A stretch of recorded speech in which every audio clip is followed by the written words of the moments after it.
क्या आपने कभी ऐसी जगह के बारे में सुना है जहां लोग जाते तो हैं लेकिन वापस लौटकर कभी नहीं आते? सन्नाटा, गहरा अंधेरा और हवा में बर्फीली धार की तरह दौड़ती सिहरन। पेड़ों की शाखें ऐसे आपस में टकरा रही थीं, जैसे कोई अदृश्य शक्ति उन्हें झकझोर रही हो। दूर कहीं से एक औरत की तीखी, दर्दनाक चीख गूंज रही थी, जो हर पल गहरी होती रात के साथ और भी भयावह होती जा रही थी। हर परछाई, हर आहट किसी खौफनाक रहस्य को छुपाए खड़ी थी। यही है उस अभागे गांव की कहानी, जो आज भी खूनी गांव के नाम से जाना जाता है।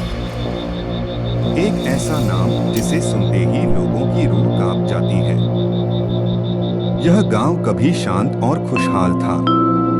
हर सुबह सूरज की सुनहरी किरणें खेतों में नाचती थीं और बच्चों की हंसी पूरे गांव में गूंजती थी। लेकिन यह शांति ज्यादा दिनों तक नहीं टिक सकी।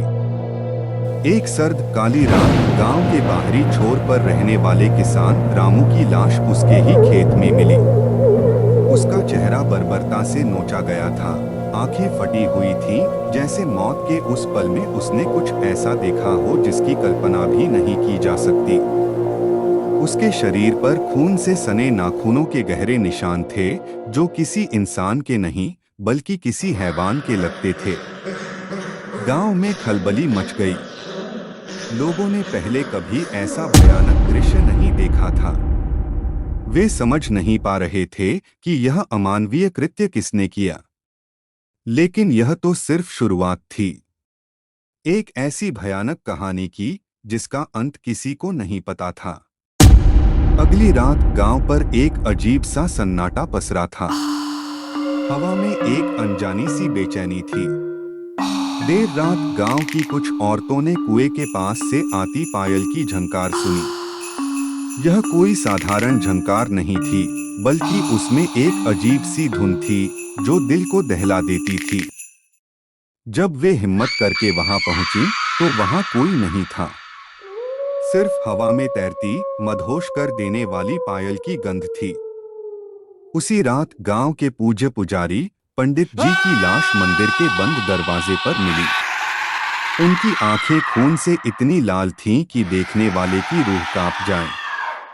उनके होठों पर एक ऐसी चीख ज़ब्त कर दी गई थी जिसे सुनकर लगता था कि उनकी आत्मा उस दर्दनाक अंत तक छटपटाती रही होगी।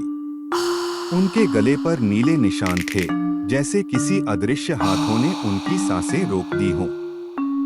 गांव में अब सिर्फ डर का राज था।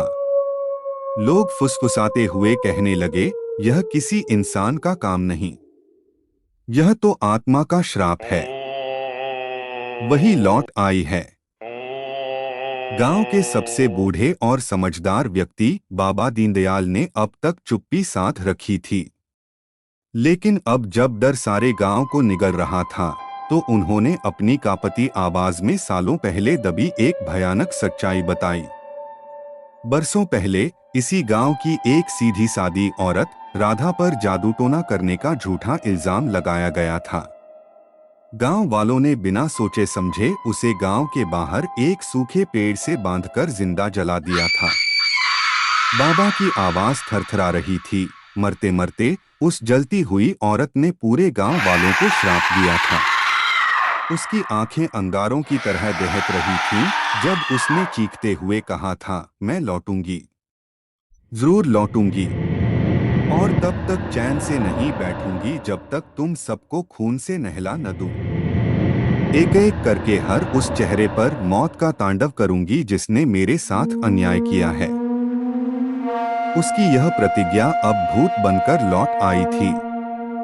अब हर रात मौत गांव में एक नए और खौफनाक तरीके से दस्तक देने लगी। किसी को उसके घर में ही दम घुटकर मौत आ जाती, उसका शरीर नीला पड़ जाता जैसे किसी ने उसकी रूह निचोड़ ली हो। तो किसी की चीखें आधी रात को खेतों से आती और सुबह उसकी लाश वहीं मिलती, बेजान और सूजी हुई, उस पर अजीबोगरीब घाव होते। लोगों ने अपनी जान बचाने के लिए मंदिर में बड़े बड़े हवन कराए, देवी की पूजा की, मंत्रों का जाप किया। लेकिन आत्मा इतनी ताकतवर थी कि उस हवन की अग्नि भी उसका कुछ नहीं बिगाड़ सकी। अगले ही दिन हवन कराने वाले मुख्य पुजारी की लाश भी मंदिर के गर्भगृह में मिली। उसकी आंखें छत को घूर रही थीं और चेहरे पर एक अजीब सी शांति थी, जैसे मौत ने उसे अपने साथ कहीं बहुत दूर ले जाकर हमेशा के लिए शांत कर दिया हो। धीरे धीरे खौफ के साए में पूरा गांव खाली हो गया। लोग अपना घर-बार, खेत खलिहान छोड़कर जान बचाने के लिए भाग गए। लेकिन कुछ मजबूर लोग जो कहीं और नहीं जा सकते थे, वे उस आत्मा का शिकार बन गए। उनकी दर्दनाक चीखें रातों को हवा में गूंजती रहती थीं और सुबह उनकी लाशें भयानक हालत में मिलती थीं। आज भी वह गांव खंडहर में बदल चुका है। टूटी हुई दीवारों पर काले हाथों के निशान हैं, जो कभी मिटते नहीं। रात को जब हवा चलती है तो ऐसा लगता है जैसे पेड़ों पर झूलते बालों वाली एक औरत दिखाई देती है, जो सूखी पत्तियों की सरसराहट के साथ धीरे धीरे हवा में हिलती है। कहते हैं अगर कोई उस खूनी गांव से आधी रात को गुजर जाए तो उसे पैरों में बंधी पायल की अजीबोगरीब झंकार सुनाई देती है और पीछे से किसी औरत की फुसफुसाती ठंडी आवाज आती है, मैं लौट आई हूं, अब तेरी बारी है। लोगों का दावा है कि जिसने भी उस खूनी आत्मा की परछाई देखी है या उसकी आवाज सुनी है, वह कुछ ही दिनों में मौत का शिकार हो गया है। उस गांव की मिट्टी में आज भी डर और मौत की गंध रचीब सी है और रात के सन्नाटे में राधा की रूह आज भी इंसाफ का इंतजार कर रही है, या शायद अपना बदला पूरा कर। अगर यह वीडियो आपको पसंद आती है तो वीडियो को लाइक करें, शेयर करें, चैनल को सब्सक्राइब जरूर करें और कमेंट में हमें अपनी राय दें।